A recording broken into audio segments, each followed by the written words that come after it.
গায়ে হলুদ বেঈমানের অনুসরণ, 70,000 টাকার গেট বেঈমানের অনুসরণ, বিয়ার গাড়িটা ফুল দিয়ে সাজানো বেঈমানের অনুসরণ, সবগুলো পুরুষ মহিলাকে একই হাইসে 12 জন 14 জন করে বেড়াবেড়ি বয়াই দিল, এটা বেঈমানের অনুসরণ।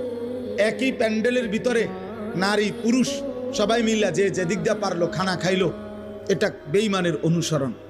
মেয়েটাকে সাজাইতে গিয়ে বরের পক্ষের না হয়তো 50টা ছেলে বারবার ভিতরে ঢুকা ভিডিও করছে, ছবি উঠাইছে, এটা বেঈমানের অনুসরণ। মেয়েটাকে যখন ছেলেটার হাতে তুলে দেয় জামাইয়ের হাতে, চারিদিকের কমপক্ষে 10 ঘরের ভাবি চাচিরা আইসা ছেলেটার হাতে তুলে দিছে, এটা সম্পূর্ণভাবে হারাম, নাজায়েজ। এই মহিলারা তো তার জন্য পর্দা করা ফরজ, তাহলে এটা বেঈমানের অনুসরণ। 3 দিন ধরে ডেকসেট বাজলো, এই বাড়িতে গান বাদ্য হইল, এটা বেঈমানের অনুসরণ। মালিকের এতগুলো নাফরমানি করে এই নাফরমান অভিভাবক এবার একজন হুজুর রে বলতেছে, হুজুর দোয়া করে দেন খাস করে আল্লাহ যেন বরকত দেয়। আরে জালেম, এতগুলো আল্লাহর নাফরমানি করে তোর আল্লাহ তোকে কি বরকত দিত?